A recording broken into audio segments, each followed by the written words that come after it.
Assalamualaikum warahmatullahi wabarakatuh. Kembali review jurnal bersama saya Aina Artalia dari Universitas Muhammadiyah Yogyakarta, program studi Magister Administrasi Rumah Sakit.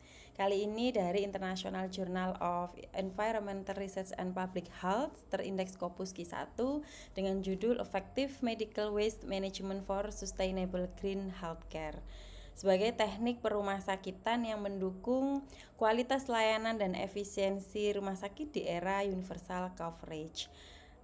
Mengkaji pentingnya kegiatan pengelolaan limbah medis untuk mengembangkan lingkungan perawatan kesehatan yang hijau berkelanjutan, menggunakan pendekatan literatur review, staff dan survei proses dengan analitik hierarki proses. Latar belakang jurnal ini yaitu dampak pandemi COVID terhadap kehidupan sehari-hari di berbagai aspek. Teknologi inovasi berupa rapid testing, tracking infected person, online based remote work and education nyatanya membuat masalah baru yaitu limbah. Yang menurut Penga et al. Dari 193 negara di seluruh dunia menghasilkan 8,4 juta ton sampah yang meningkat 10% dari baseline yang disampaikan oleh WHO. Nah, yang perlu kita ketahui adalah 87,4% limbah tersebut adalah dari fasilitas kesehatan berupa alat pelindung diri, yaitu ada masker, kemudian sarung tangan dan face shield. Di Korea Selatan, medical waste atau limbah medis hasil COVID disebut sebagai limbah karantina sesuai dengan Undang-Undang Pengendalian Limbah. Dan saat itu di Korea Selatan dilakukan pembakaran limbah sehingga mempengaruhi dampak lingkungan. Membangun sistem medis ramah lingkungan menawarkan manfaat jangka panjang bagi manusia. Saat itu alat pelindung diri yang sekali pakai hampir digunakan di seluruh dunia, yang nyatanya hanya sekitar 15% itu limbah berbahaya. Lainnya, tahu enggak, hanya limbah umum meskipun ditemukan di situ ada sarung tangan dan masker yang nyatanya dilakukan untuk screening dengan pasien yang tidak menular. Bahkan di Great Ormond Street Hospital in London mampu menghemat 120.000 US dollar pengeluaran keuangannya dengan memberikan pengetahuan atau memberikan diklat kepada karyawannya terkait penggunaan plastik yang sekali pakai. Nah, the purpose of study atau penelitian tujuannya adalah yang pertama mengidentifikasi kegiatan oleh staf dalam menghasilkan limbah medis. Yang kedua adalah menentukan prioritas di dalam berbagai kegiatan. Dan yang ketiga adalah menentukan dukungan manajemen atau organisasi. Nah, metodologi penelitian ini menggunakan beberapa section. Yang pertama yaitu literatur review. Literatur review berdasarkan WHO, 15%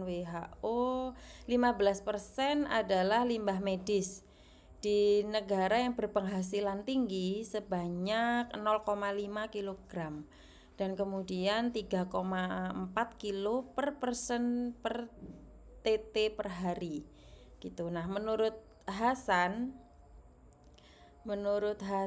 masalah limbah disebabkan karena kurangnya kesadaran dan kemauan dari staf tentang pengelolaan limbah medis yang tepat.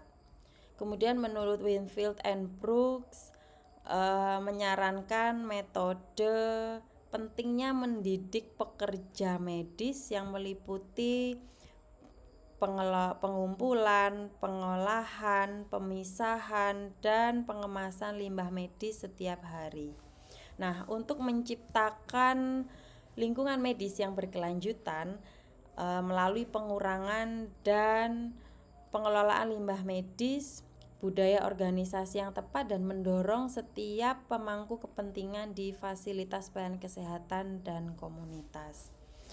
Kemudian dari Organisasi for Economic Cooperation and Development atau OECD menyarankan atau memperkenalkan sistem manajemen material berkelanjutan, mempromosikan terkait yang pertama yaitu pengurangan limbah, kemudian reuse, kemudian yang ketiga recycle, yang keempat energi recovery dan appropriate disposal. Kemudian yang kedua adalah metodologinya. Metodologi dalam penelitian ini adalah menggunakan analytic hierarchy process atau yang biasa disebut AHP. AHP merupakan suatu alat pengambilan keputusan yang efektif yang dikembangkan oleh Saati yang relevan diterapkan untuk masalah pengelolaan limbah yang melibatkan kegiatan operasional yang kompleks dan terkadang bertentangan. Dari 30 responden yang di berbagai titik fasilitas kesehatan. Nah, dilakukan kuesioner di awal penelitiannya di 5 rumah sakit di Korea untuk melengkapi item-item pengelolaan limbah. Kemudian ada proses data akuisisi, kuesioner dengan Likert scale, kemudian menanyakan ahli penanggung jawab limbah. Nah, pengumpulan datanya yaitu dari aplikasi AHP dilakukan selama 10 sampai 25 Januari 2022 dan mendapatkan sekitar 30 petugas dengan rumah sakit yang ada 500 tempat tidurnya. Dan dihasilkan pada tabel 5 hasil dari AHP adalah medical waste management atau pengelolaan limbah medis sebesar 26,6%, yaitu berupa penyediaan wadah tahan bocor dan infeksius, kemudian manajemen operasional sebesar 21,7%, 21,7%, yaitu pemilahan limbah berdasarkan jenisnya, dan pelatihan prosedur sebesar 17% dan peningkatan kesadaran sebesar 16,4%. Kemudian dilakukan wawancara ke ahli pimpinan tim di rumah sakit di Korea. Didapatkan rumah sakit memiliki program pengelolaan sendiri. Kemudian outsourcing limbah domestik yang mengandalkan program sanitasi kota atau yang di Indonesia disebut Dinas Lingkungan Hidup begitu ya. Nah, kesimpulannya ada di tabel 6. Memberikan pendidikan dan pelatihan untuk memastikan pemilahan yang tepat dan staf yang terlibat dalam pembuangan limbah menjadi prioritas di sini. Nah, apakah hal ini bisa diterapkan di Indonesia? Tentu, meskipun berbagai tantangan pengelolaan limbah medis di Indonesia. Tadi saya sebutkan bahwa Indonesia sendiri menghasilkan 290 ton limbah medis per hari, sehingga hal ini cukup signifikan. Kemudian ada kurangnya kesadaran staf. Nah, berdasarkan penelitian Hasan, staf medis masih memiliki kesadaran yang rendah dalam memilah dan mengelola limbah dengan benar. Kemudian ada infrastruktur pengolahan yang terbatas. Banyak di rumah sakit masih mengandalkan pembakaran atau pembuangan limbah di tempat pembuangan akhir tanpa pengolahan yang ramah lingkungan. Kemudian masih ketergantungan pada outsourcing. Seperti di Korea, beberapa rumah sakit di Indonesia masih mengandalkan Dinas Lingkungan Hidup untuk mengelola limbah domestik dan medis. Bagaimana strateginya yang misalkan dilakukan di Indonesia? Yaitu yang pertama, peningkatan kesadaran dan pelatihan, program edukasi kepada tenaga kesehatan mengenai pentingnya pemilahan limbah medis. Kemudian manajemen operasional, mungkin standarisasi wadah limbah tahan bocor dan sistem pemilahan limbah berdasarkan jenis.